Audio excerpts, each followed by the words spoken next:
अस्सलामुअलैकुम दोस्तों, कैसे हैं आप सब। मैं आप सबको यूट्यूब चैनल इंग्लिश लिटरेचर पे वेलकम कहती हूँ। हम जो टॉपिक कवर करने जा रहे हैं आज वो है theories of second language acquisition.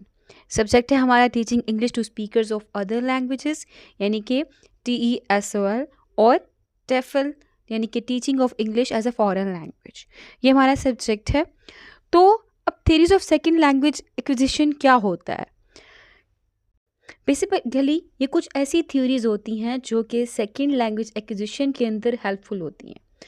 अब ये सेकेंड लैंग्वेज एक्विजिशन क्या है, यानी कि SLA इसकी शॉर्ट फॉर्म है। ये SLA क्या है, सेकेंड लैंग्वेज एक्विजिशन होता क्या है। SLA सेकेंड लैंग्वेज एक्विजिशन एक ऐसा प्रोसेस होता है जिस प्रोसेस के थ्रू एक पर्सन न्यू लैंग्वेज सीखता है। उसकी फर्स्ट लैंग्वेज तो उसके पास होती है, उसकी मदर टंग उसके पास होती है, ठीक है, लेकिन अपनी फर्स्ट लैंग्वेज या मदर टंग के साथ साथ एडिशनली एक नई लैंग्वेज सीखता है। उस नई लैंग्वेज को सेकंड लैंग्वेज एक्विजिशन कहा जाता है। उस प्रोसेस को, उस लैंग्वेज के सीखने के प्रोसेस को SLA कहा जाता है, यानी कि सेकंड लैंग्वेज एक्विजिशन कहा जाता है। और ये प्रोसेस कैसे होता है, कहाँ पे होता है। ये प्रोसेस जो है ये क्लासरूम सेटिंग के अंदर भी हो सकता है, ये फॉरेन कंट्री के अंदर जब जाते हैं तो वहाँ पे भी हो सकता है। ये अगर हम मीडिया की तरफ एक्सपोजर करें, जैसे कि टेलीविज़न, मूवीज़ और इंटरनेट, उनके थ्रू भी ये प्रोसेस होता है, यानी कि सेकंड लैंग्वेज एक्विजिशन का प्रोसेस होता है। यानी कि एक पर्सन नई लैंग्वेज सीखता है, मीडिया के थ्रू, टेलीविज़न, मूवीज़, इंटरनेट के थ्रू सीखता है, फॉरेन कंट्री में जाके सीखता है, क्लासरूम सेटिंग के अंदर सीखता है।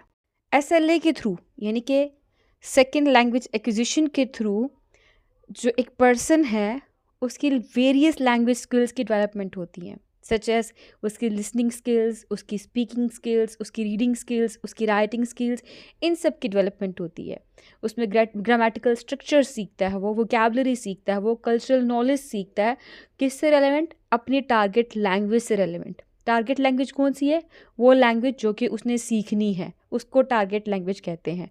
फॉर इंस्टेंस आपका जो स्पोकन है, आपकी मदर टंग है या आपकी फ़र्स्ट लैंग्वेज व्हाटएवर, वो उर्दू है, ठीक है। अब आपने एक नई ज़ुबान सीखनी है। अब आपने जो नई ज़ुबान सीखनी है वो इंग्लिश है। अब उस इंग्लिश लैंग्वेज को सीखने के लिए जिस प्रोसेस से आप गुज़र रहे हैं वो प्रोसेस है second language acquisition. For instance आप वो प्रोसेस यानी कि वो लैंग्वेज अपनी क्लासरूम सेटिंग के अंदर सीख रहे हैं, ठीक है। एक तरीका ये हो गया। दूसरा क्या हो गया, आप फॉरेन कंट्री में गए हैं, वहाँ पे आपकी इमर्जन हुई है, आप उस इमर्जन के थ्रू लैंग्वेज को सीख रहे हैं। थर्ड वे क्या हो गया, आप टेलीविज़न, मूवीज़ और इंटरनेट के थ्रू इंग्लिश लैंग्वेज को सीख रहे हैं। क्लियर। और इसके साथ साथ क्या हो रहा है, आपकी लैंग्वेज की स्किल्स जैसा कि लिसनिंग, स्पीकिंग, रीडिंग, राइटिंग, ये चारों की चारों स्किल्स ना इम्प्रूव हो रही हैं। और ये जो प्रोसेस होता है ना, ये प्रोसेस वेरियस फैक्टर्स को इन्फ्लुएंस करता है, जैसा कि एक लर्नर की एज, मोटिवेशन, उसकी प्रायर लैंग्वेज लर्निंग एक्सपीरियंस, उसका एक्सपोजर टू टारगेट लैंग्वेज, उसका सोशल एंड कल्चरल कॉन्टेक्स्ट, इन सब फैक्टर्स को इन्फ्लुएंस करता है SLA। जब मैं SLA बोल रही हूँ मीन्स सेकेंड लैंग्वेज एक्विजिशन की बात कर रही हूँ मैं। तो SLA क्या है, आपको क्लियर तो हो गया। अब SLA की वेरियस थियरीज़ हैं, सेवरल थियरीज़ हैं हमारे पास। There are several theories of second language acquisition that attempt to explain how learners acquire a second language, ठीक है। उनमें से कुछ कॉमनली डिस्कस थियरीज जो हैं वो नीचे हैं बताई गई।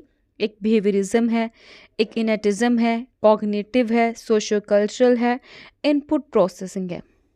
ये कुछ प्रोमिनेंट थियरीज मैंने आपको यहाँ पे बताई हैं, इनको वन बाय वन डिस्कस करते हैं।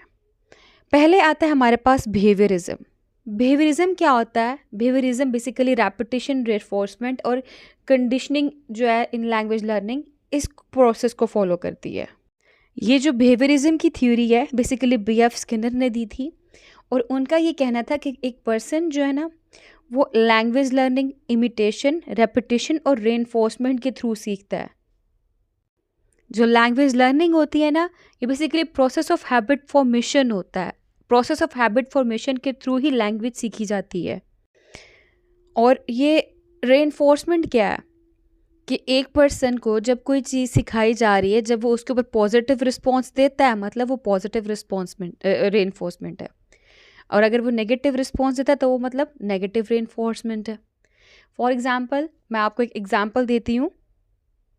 एक डॉग है, उस डॉग को एक पिंजरे के अंदर बंद कर दिया गया और पिंजरे में एक घंटी लगा दी गई, और जब वो डॉग बाग करता तो अचानक से उसका पाँव बेल के ऊपर आया जिससे घंटी बजी।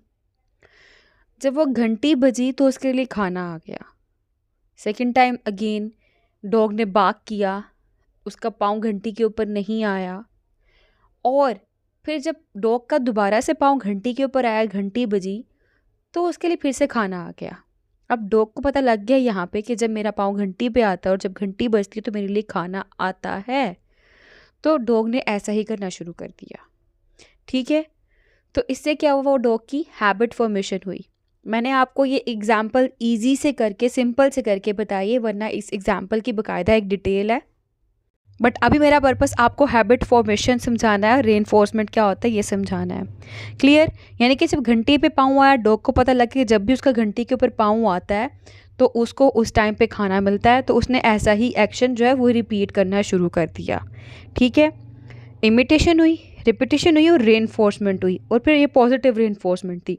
बिल्कुल ऐसे ही जब स्टूडेंट्स के साथ किया जाता है, उनको एक वर्ड सिखाया जाता है, पहले वो उसको गलत प्रोनाउंस करते हैं, फिर वो सही प्रोनाउंस करने की कोशिश करते हैं, यानी कि इमिटेशन करते हैं, फिर वो उस वर्ड को अगेन एंड अगेन रिपीट करना शुरू कर देते हैं। फॉर इंस्टेंस अगर हम बात करें बच्चों की, छोटे बच्चों की, ए आ एप्पल, बी बा बॉल, वो अगेन एंड अगेन रेपिटेशन करते हैं, ड्रिलिंग करते हैं। रेपिटेशन करने के बाद फिर वो रेनफोर्समेंट, यानी कि नेक्स्ट डे आके सबक सुनाते हैं तो बिल्कुल ठीक सुनाते हैं, पॉजिटिव रेनफोर्समेंट को कहते हैं हम लोग। और यही है हमारी एसएलए की थ्योरी ऑफ बिहेवियरिज्म, जिसमें कहा जाता है कि एक पर्सन पहले इमिटेशन करता है, फिर रेपिटेशन करता है, फिर रेनफोर्समेंट देता है, और अगर उसका रिस्पॉन्स पॉजिटिव हो तो इट मीन्स जो रेनफोर्समेंट है वो पॉजिटिव थी। और बेसिकली इनका ये भी कहना था कि जो लैंग्वेज लर्निंग है वो प्रोसेस ऑफ हैबिट फॉर्मेशन होता है। क्लियर? अब स्क्रीन पे देखें, this theory associated with B.F. Skinner posits that language is learned through imitation, repetition, and reinforcement. Behaviorism emphasizes the role of environment in shaping language acquisition and argues that learners acquire language by associating correct responses with positive reinforcement and incorrect responses with negative reinforcement. Clear? ये था behaviorism. Then है हमारे पास next theory which is innatism. So it's innatism. इस theory का ये कहना है कि जो ह्यूमन है ना, वो इनेट एबिलिटी के साथ पैदा हुए हैं। ठीक है, humans are born with an innate ability to acquire language. उनके अंदर इनेट एबिलिटी होती है कि वो लैंग्वेज को एक्वायर कर सकते हैं, और ये एबिलिटी ट्रिगर्ड कब होती है, जब इसको सोसाइटी के अंदर, इन्वायरमेंट के अंदर लैंग्वेज को इसके आगे एक्सपोजर किया जाए। ठीक है, this ability is triggered by exposure to language in the environment. यानी बच्चे के अंदर माइंड में ही शुरू से ये एबिलिटी होती है कि वो लैंग्वेज को सीख सकता है, और वो लैंग्वेज को सीखता भी है। जब वो इन्वायरमेंट में जाता है तो लैंग्वेज जब उसके आगे एक्सपोज की जाती है तो उस टाइम पे जो उसकी एबिलिटी होती है लैंग्वेज लर्निंग की, वो ट्रिगर्ड करती है।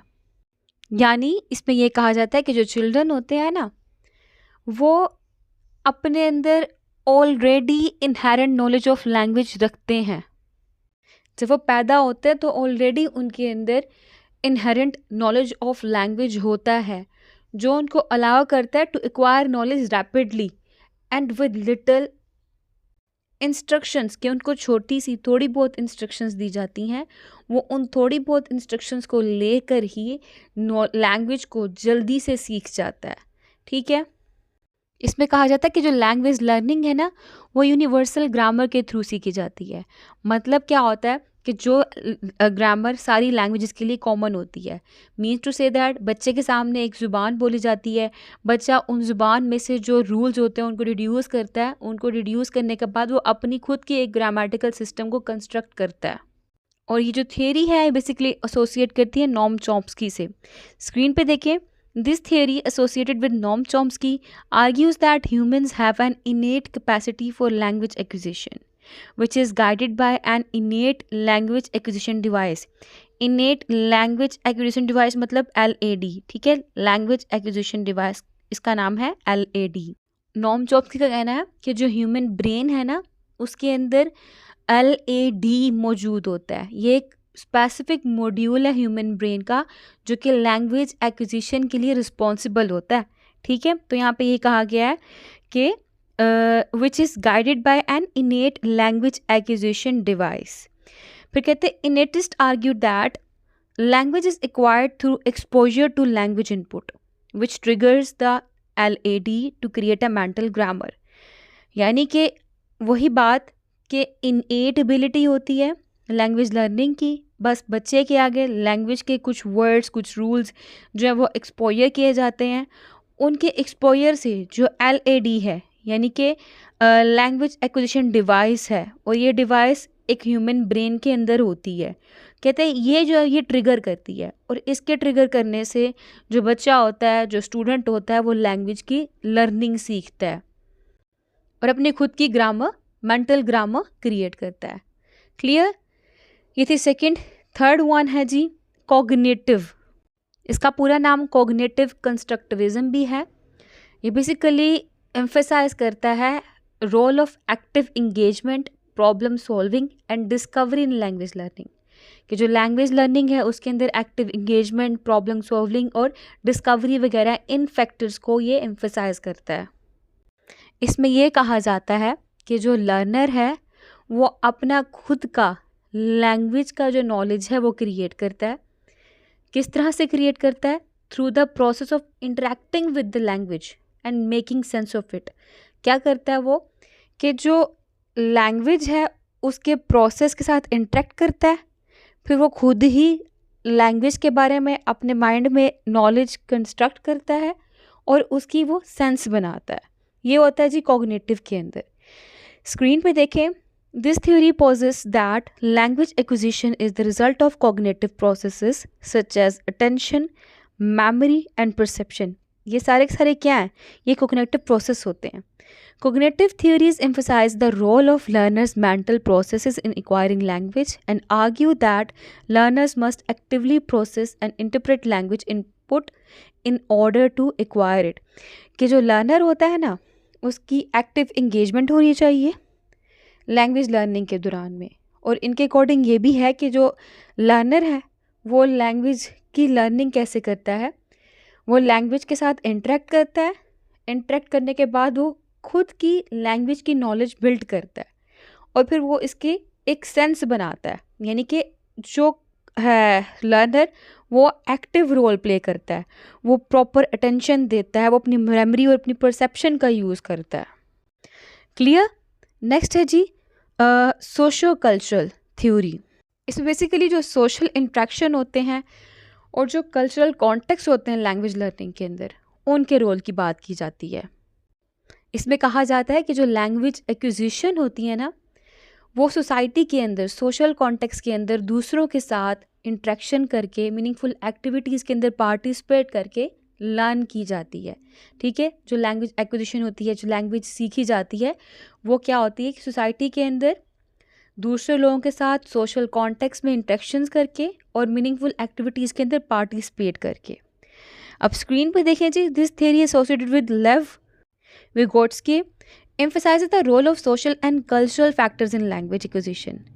Socio-cultural theorists argue that learners acquire language through interaction with more advanced speakers, and the language development is shaped by the cultural factors such as social norms and values. यानी वही बात कि जो एक लर्नर होता है वो मीनिंगफुल एक्टिविटीज़ के अंदर पार्टिसिपेट कर सोसाइटीज़ के अंदर हो रही हैं, सोसाइटी के अंदर जो लोग डिफरेंट रह रहे हैं उनसे डिफरेंट फैक्टर्स के अंदर, सोशल फैक्टर्स के अंदर, सोशल कॉन्टेक्स्ट के अंदर इंट्रैक्शन करें। ये है जी सोशो कल्चरल थ्योरी। फिर है जी इनपुट प्रोसेसिंग यानी इंफॉर्मेशन प्रोसेसिंग थ्योरी। ये दोनों इसी के नाम हैं। ये भी कॉग्निटिव थ्योरी से मिलती जुलती है। इसमें भी बात की जाती है जी अटेंशन, मेमोरी और परसेप्शन की। इसमें कहा जाता है कि जो कॉग्निटिव प्रोसेस है वो basically attention, memory and perception में इन्वॉल्व होता है, और इस थ्योरी के अकॉर्डिंग जो लैंग्वेज लर्निंग होती है वो प्रोसेस ऑफ इनकमिंग इंफॉर्मेशन और स्टोरेज और retrieval of information from memory इस पे बेस करती है। यानी सारी दिमाग की खेल है। कि इसमें कहा जाता है कि जब भी किसी लैंग्वेज को एक्वायर्ड करना हो, उसको सीखना हो, उसको सीखने से पहले वो जो लैंग्वेज है उसको माइंड के अंदर, ब्रेन में प्रोसेस्ड किया जाता है, उसको पहले अंडरस्टैंड किया जाता है। जब उसको अंडरस्टैंड कर लिया जाता है फिर उसको स्टोर किया जाता है माइंड के अंदर ही, यानी कि ब्रेन के अंदर भी। और स्टोर करने के बाद लैंग्वेज जो है वो पर्सन एक्वायर करना शुरू कर देता है। जैसे स्क्रीन पे देखें जी, this theory associated with Bill Van Patten argues that language input must be processed and understood before it can be acquired। पहले प्रोसेस्ड की जाए, उसको अच्छे से समझा जाए उसको एक्वायर्ड करने से पहले। फिर क्या होता है, input processing theorist argue that learners must attend to language input, कि जो लैंग्वेज की इनपुट है, जो लैंग्वेज का मेन इन्फॉर्मेशन है, इनकमिंग इन्फॉर्मेशन है, उसको प्रॉपरली अंडरस्टैंड किया जाए। फिर उसके बाद क्या हो जी, स्टोर करने के बाद and analyze it in order to acquire language. फिर उसको वो एनालाइज करे, ठीक है, उससे अपनी मेमोरी के अंदर इन्फॉर्मेशन गैदर करे, ठीक है। ये सब करने के बाद वो लैंग्वेज को एक्वायर कर सकता है। ये जी इनपुट प्रोसेसिंग थ्योरी, इसको इन्फॉर्मेशन प्रोसेसिंग थ्योरी भी कहा जाता है। और each of these theories offers a different perspective on how second language acquisition occurs. While there is no single theory that explains all aspects of SLA, कोई भी single theory नहीं है जो सारे के सारे SLA के एस्पेक्ट्स को बता दे।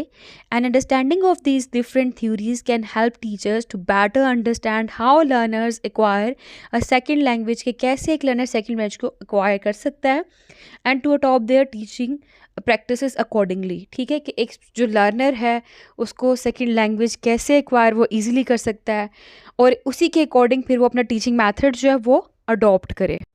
That's all about today's lecture. तो आई होप कि आपको आज का लेक्चर क्लियर हो चुका होगा, which is theories of second language acquisition. हमने बात की कि SLA क्या होता है, फिर हमने बात की जी कुछ इंपॉर्टेंट थेरीज़ की, और एंड पे हमने कंक्लूजन ये दिया कि जो टीचर्स हैं जब वो लर्नर को लैंग्वेज सिखाने जा रहे हैं तो पहले वो उनके बारे में देखें कि उनके लिए कौन सा मेथड सूटेबल है, और फिर वो उसके अकॉर्डिंगली अपनी इन थीरीज़ को अपने टीचिंग के मेथड में यूज़ कर सकती हैं। That's all. Thank you for watching this video. Video पसंद है वीडियो को लाइक भी करिएगा, हमारे चैनल को सब्सक्राइब करना मत भूलिएगा। Stay tuned with us, take care.